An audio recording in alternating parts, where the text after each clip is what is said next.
টাকাও খরচ না করে মাত্র একটি গোপন উপকরণ মিশিয়ে তৈরি জৈব সারে 10 গুণ ফলন পাওয়া যাবে। আসসালামু আলাইকুম, আমি ফারজানা বলছি, ফারজানা অ্যান্ড পারভেজ ব্লগস থেকে। কেমন আছেন আপনারা? আশা করি আল্লাহর রহমতে যে যেখানে আছেন ভালো আছেন, সুস্থ আছেন। এই যে দেখতে পাচ্ছেন গাছ ভর্তি ফল, আল্লাহর রহমতে কয়েক দফাই ফল খেয়েছি, আমরা খেয়েছি, আরও ফল আছে। এবং এই জৈব সারের গুণেই, এই জৈব সারের উপকারিতাতেই আমরা এই শাক সবজি ফল খেতে পারছি আল্লাহর রহমতে। এত ফলন হয়। আজকের এই উপকরণটি যদি আপনারা পুরোপুরিভাবে দেখেন, জৈব সার তৈরির এই প্রক্রিয়াটি পুরোপুরিভাবে দেখেন, ইনশাল্লাহ আমি গ্যারান্টি দিয়ে বলতে পারি আপনাদের ছাদ বাগান একদম শাক সবজি ফলে ভরে যাবে। তাই ভিডিওটি প্লিজ স্কিপ করবেন না। ভিডিওটির কোনো অংশ ভালো লাগলে অবশ্যই লাইক, কমেন্ট এবং আমার চ্যানেলটিকে সাবস্ক্রাইব করবেন, কারণ আপনার মতামত আমাকে অনেক উৎসাহ দিবে আরও ভিডিও বানাতে। প্রথমে দেখতেই পাচ্ছেন ঝাড়ু দিয়ে কিছু মাটি উঠানো হচ্ছে। হ্যাঁ, এখানে আসলে গোপন উপকরণ, এই গোপন উপকরণটা সবাই শেষে বলে আমি আসলে প্রথম থেকেই বলে শুরু করছি। এটা আসলে শ্যাওলা মাটি। শ্যাওলা মাটি বলতে আমাদের ছাদের কর্নারে কর্নারে যে শ্যাওলাগুলো জমে থাকতো, যেমন বৃষ্টির সময় তারপর স্যাঁতসেঁতে হয়ে যেখানে পানি পড়তো, সেখানে যে যখন এই শ্যাওলা হতো, সেই শ্যাওলা মাটিগুলোকে এভাবে ঝাড়ু দিয়ে দিয়ে আলাদাভাবে রেখে দিতাম এবং এগুলা শুকালে তখন একটা পলি ব্যাগের মধ্যে ভরে রেখে দিতাম। এই শ্যাওলা মাটিগুলো সার তৈরিতে বিশেষ ভূমিকা পালন করে এবং এটা সারের গুণাগুণ আরও বেশি বাড়িয়ে দেয়। এলা মাটি থেকে কোনো পলি ব্যাগ বা কাটা জাতীয় কিছু থাকলে এগুলো ফেলে দিচ্ছে। এখন এটার সাথে শুকনো চা পাতা অ্যাড করা হচ্ছে। এই চা পাতাগুলো কোনো কেনা হয়নি, এই চা পাতাগুলো চায়ের দোকান থেকে আনা হয়েছে।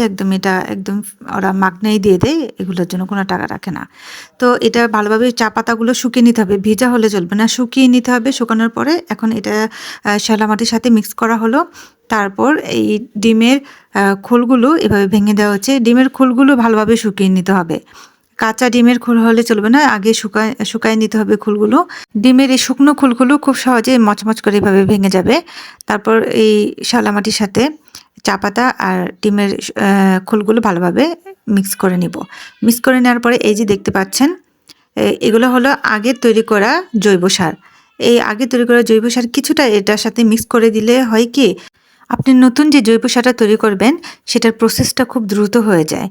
এখন এই পাতা যেগুলো পড়ে আছে ছাদে, এই পাতাগুলো দিয়ে দেবো এবং এই পাতাগুলো অবশ্যই দিতে হবে। এটাও খুব উপকারী একটা ইম্পর্ট্যান্ট ইনগ্রিডিয়েন্ট জৈব সার তৈরিতে। এভাবে বস্তার মধ্যে দেখেন এই সমস্ত সার তৈরির উপকরণগুলো প্রতিদিন কিছু কিছু করে এভাবে জমা রাখি এই বস্তার মধ্যে। এখন এই শ্যাওলা মাটির সাথে মিক্স করা উপকরণগুলো এই বস্তার মধ্যে যেটুকু মিক্স করা হয়েছে এই বস্তার মধ্যে ঢেলে দিব। সচরাচর সার তৈরি করতে গেলে 15 থেকে 20 দিন অবশ্যই সময় লেগে যায়, কিন্তু এই সারটা তৈরি করতে যেহেতু আগে তৈরি করা কিছু সার মিক্স করা হয়েছিল এই সারটার মধ্যে, এই জৈব সার তৈরিতে, তাই এটা আপনার 12 থেকে 15 দিনের মধ্যেই হয়ে যাবে। এই যে দেখছেন আমাদের ছাদ বাগানের এই যে সমস্ত গাছের মধ্যে এই জৈব সার দেওয়া, একদম ঘরে তৈরি এই জৈব সার দেওয়া, 1 টাকাও খরচ না করে এই শ্যাওলা মাটি ইউজ করে। শ্যাওলা মাটিটা খুবই উপকারী, যেটা জৈব সারের গুণাগুণকে বহুত গুণে বাড়িয়ে দেয় এবং এর কারণে আপনার গাছের ফলনও 10 গুণ বেড়ে যাবে। এখন এটার সাথে অ্যাড করতে হবে আরও কিছু শাকসবজির উচ্ছিষ্ট অংশ। এটা অবশ্যই আমাদের কিচেনের যে শাকসবজি কুটা বাছার উচ্ছিষ্ট অংশ থাকে সেটা অবশ্যই দিতে হবে। এটাও কিন্তু খুবই ইম্পর্ট্যান্ট জৈব সার তৈরিতে।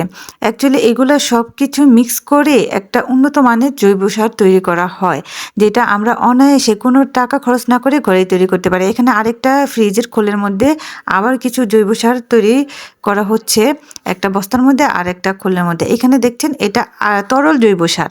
তরল জৈব সার বলতে এখানেও কিছু শাকসবজির উচ্ছিষ্ট আছে এবং ভাতের মাড় ইউজ করা হয়েছে। ভাতের মাড় কিন্তু গাছের জন্য খুবই উপকারী। আপনারা যারা জৈব সারটা বাসায় তৈরি করতে পারবেন না, তারা অন্ততপক্ষে এই ভাতের মাড় এবং শাকসবজির এই কাটা বাছা অংশ অ্যাড করে আপনারা গাছে দিয়ে দিবেন, সেটাও সার হিসেবে বেশ ভালো কাজে দিবে। এটাই ছিল আমাদের ছাদ বাগানের জন্য জৈব সার তৈরির পুরো প্রক্রিয়া। এখন শুধু ১২ থেকে ১৫ দিন অপেক্ষার পালা পুরোপুরিভাবে এই জৈব সারটা তৈরি হওয়া পর্যন্ত। আপনারা যদি স্টেপ বাই স্টেপ ফলো করেন তাহলে আপনারা নিজেরাও এইভাবে পারফেক্টলি উন্নত মানের জৈব সার তৈরি করে আপনাদের ছাদ বাগানের শাকসবজির ফলন ১০ গুণ বাড়িয়ে ফেলতে পারবেন। ভিডিওটা আপনাদের উপকারে আসলে অবশ্যই লাইক, কমেন্ট এবং সাবস্ক্রাইব করতে ভুলবেন না। ভালো থাকবেন। আল্লাহ হাফেজ।